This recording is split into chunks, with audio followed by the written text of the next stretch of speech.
Kamikase yang dilakukan Presiden Jokowi di akhir masa jabatannya memang luar biasa. Kalau di Perang Dunia Kedua, tentara Jepang menabrakkan pesawatnya, hancur dan gugur bersama musuh, kalau Presiden Jokowi membiarkan dirinya dihabisi, tapi yang menghabisi habis sendiri. Memang tidak ada ketentuan, martir harus mati. Berjibaku tidak berarti bunuh diri. Semua itu tergantung pada kecerdasan dan hitungan strategi dengan akurasi yang tinggi.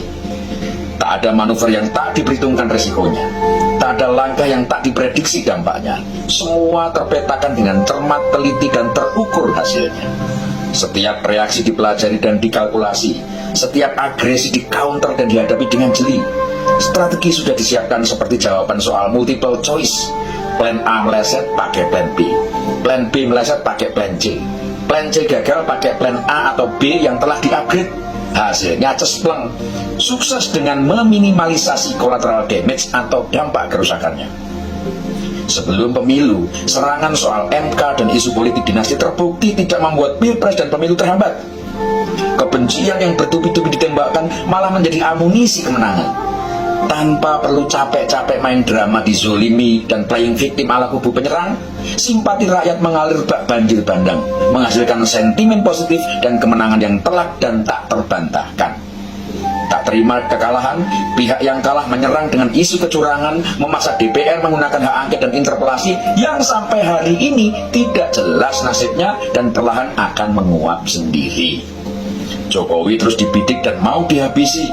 Semua urusan dicampur aduk dipakai sebagai senjata untuk mengadili dengan isu merusak demokrasi. Tapi Jokowi tetap kalem dan meneruskan langkah-langkahnya, nyaris tak merasa terganggu dan tidak terpancing.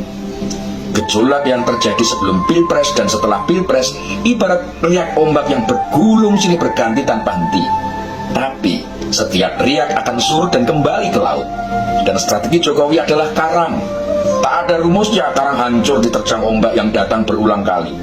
Hantaman ombak justru membantu karang menemukan bentuknya yang paripurna. Jadi buat teman-teman yang masih belum kebal terhadap serangan proksi, hasutan, dan hoax, cobalah ingat satu hal sederhana. Pemimpin kita telah memperhitungkan semuanya dan bukan hanya menghitung, tapi juga telah mempersiapkan solusi untuk mengatasinya. Hanya dengan tetap tenang, optimis, dan rasional, kita bisa membantu mengatasi kegaduhan yang masih ada ini surut dan kembali seperti semula. Sekali lagi yang harus kita yakini, Indonesia baik-baik saja dan akan segera kembali normal seperti sedia kala. Pandemi yang dahsyat melanda dunia saja bisa dihadapi dengan sempurna, apalagi cuma kegaduhan yang dipicu oleh kelompok yang kecewa dan tidak mampu menerima kekalahannya. Jelas tidak seberapa. Usulan hak angket dan sejenisnya adalah gertakan yang faktanya tidak mudah untuk direalisasikan. Apalagi kalau tujuannya untuk memakzulkan, jelas makin ngawur dan melebar kemana-mana. Saya ingin menutup video ini dengan sebuah analogi sederhana. Kemarahan itu mesti sering terlihat seram dan mengerikan, tapi akan surut saat logika dan rasa kembali pada tempatnya. Air yang keruh akan kembali jernih ketika kotorannya telah mengendap. Singkirkan kekhawatiran, buang rasa cemas dan ketakutan. Karena kata orang tua, itu semua menunjukkan kelemahan iman kita. Mari bantu memulihkan keadaan dan membantu pulihnya ketenangan. Kita tak punya waktu untuk huru-hara. Kita tak boleh membuang energi hanya untuk meributkan syakwa sangka. Biarkan para pemimpin bekerja dan kita sebagai rakyatnya membantu dengan cara sederhana yang kita bisa. Menjaga kerukunan, menguatkan persaudaraan, bergandengan tangan dalam perbedaan dan menjadikan itu sebagai kekuatan. Indonesia aman, Indonesia tentram. Semoga bermanfaat.